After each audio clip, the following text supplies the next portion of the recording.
Okay mga kabayan, mga OFW, no, nandito po kami ngayon sa actual turnover ng isa nating kababayan na OFW na tino-turnover at this moment, no, yung kanyang Uy, sino may nasa likod po natin? Ito, yung kanyang model.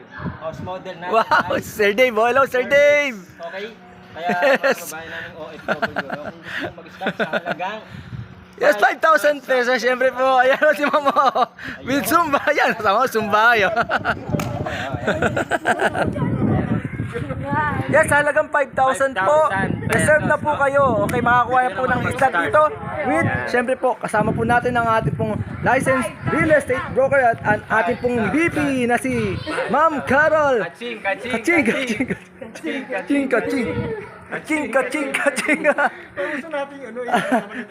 Okay, again, congratulations sa iyo, Sir JC. Yan. Okay, ano po ba meron po dito sa loob? Salamat po sa iyo, Sir David at Ma'am Carol.